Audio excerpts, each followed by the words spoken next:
नमस्कार मित्रांनो, तुमचं स्वागत आहे माझ्या यूट्यूब चॅनल म्हणजेच फूड लवर्सवर. तर फूड लवर्स चॅनल तुमच्यासमोर अजून एक वन पॉट रेसिपी घेऊन आलेला आहे. आधीच मी एक रेसिपी शेअर केलेली होती. आता अजून एक रेसिपी घेऊन आलेली आहे मी. अस्सल गावरान मटकीची उसळ. सातारकर ह्यांना सगळ्यांना माहिती असेल की मटकीची उसळ ती पण झणझणीत रस्सेदार किती छान लागते. ही एक वन पॉट रेसिपी आहे. वन पॉट रेसिपी म्हणजे काय असतं की एकच भांड आपण यूज करून ती रेसिपी बनवतो. आता माझ्याकडे मटकीची उसळ मी 2 प्रकारे बनवलेली आहे. तर त्यातला मी आता हा फर्स्ट प्रकार जो म्हणजे पहिला प्रकार आहे तो मी शेअर करत आहे. दुसरी रेसिपी सुद्धा मी माझ्या यूट्यूब चॅनलवर नक्कीच अपलोड करणार आहे. त्यासाठी तुम्हाला काय करावं लागेल, माझ्या व्हिडिओला लाईक शेअर सबस्क्राईब करावं लागेल. तर सर्वप्रथम काय केलं, मी मटकी छान भिजवून ठेवलेली 8 ते 9 तास. त्याच्यानंतर ती मी एका मलमलमधल्या कपड्यामध्ये बांधून त्याला छान मोड येऊ दिले. मोड आल्यानंतर काय केले, मस्त व्यवस्थित धुवून घ्यायची आहे. तोपर्यंत मी कुकरचं भांड गरम करत ठेवलेलं. त्याच्यात तुम्हाला हवं असेल तर 1 चम्मचा तेल टाकलं तरी चालेल. तेल टाका, मटकी टाका आणि हवं असेल तर थोडंसं हिंग आणि हळद टाकून फक्त परतून घ्यायची, आपल्याला शिजवायची नाही. परतली 2 ते 3 मिनिटं परतून घ्यायची आहे. मग ती आपण एका प्लेटमध्ये काढून ठेवूया. पुन्हा त्याच कुकरमध्ये मी तेल घेतलेलं आहे. तेल छान गरम झालं की त्याच्यात आपल्याला जिरे राई टाकायची आहे आणि त्याच्यानंतर आपल्याला कांदा टाकायचा आहे, आलं लसूण पेस्ट टाकायची आहे, टोमॅटो टाकायचा आहे. अशा गोष्टी मी स्टेप बाय स्टेप टाकत जाणार आहे. हिंग टाकायचं आहे, कढीपत्ता.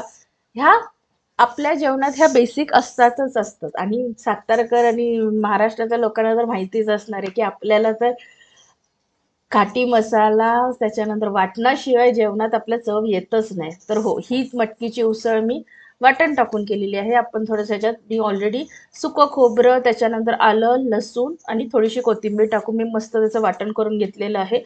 ह्या मटकीच्या उसळमध्ये स्पेशल मी आपला घाटी मसाला म्हणजे काळा मसाला म्हणजेच कांदा लसूण मसाला यूज करणार. आता ज्यांच्याकडे नसेल, आजकाल मार्केटमध्ये खूप इझिली हे मसाले मिळून जातात. तर तुम्ही मार्केटमध्ये जाऊन ऑनलाईन पण ऑर्डर करू शकतात, बऱ्याच ठिकाणी अवेलेबल होतात. तर कांदा हे सगळं व्यवस्थित परतून झाल्यानंतर, मसाले पण वाटण टाकल्यानंतर थोडंसं तेल सुटलं की आपण मग लाल तिखट, घाटी मसाला, हळद टाकायचं आहे आणि मी अजून एक मसाला यूज केलेला आहे, तो म्हणजे गोडा मसाला. गोडा मसाल्याने सुद्धा आपण म्हणतो ना, जे आपले कडधान्य असतं ना, त्याला खूप छान चव येते. तुम्ही नक्की करून बघा कशी गोडा मसाला आणि हे टाकलं ना, कांदा लसूण मसाला, अप्रतिम चव येतेच येते. आणि मग आपण मीठ टाकायचं आहे. जी परतलेली मटकी होती ती सुद्धा टाकलेली आहे. खूप सारी कोथिंबीर टाकलेली आहे. थोडी कोथिंबीर मी साईडला ठेवलेली आहे.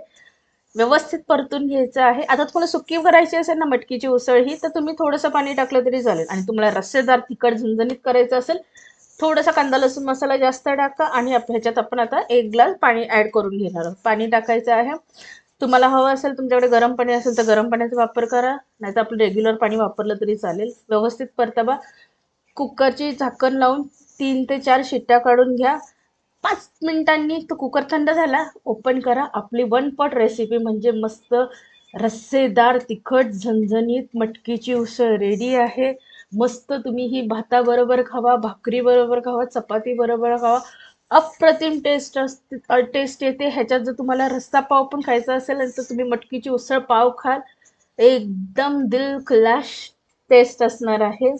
तर कशी वाटली तुम्हाला माझी आजची रेसिपी नक्की सांगा. ही माझी दुसरी वनपट रेसिपी आहे. जर माझ्या अशाच वनपट रेसिपी तुम्हाला बघायला आवडत असतील तर नक्की माझ्या कमेंट सेक्शनमध्ये जाऊन मला मेन्शन करा की अजून आम्हाला काही वनपट रेसिपी दाखवा.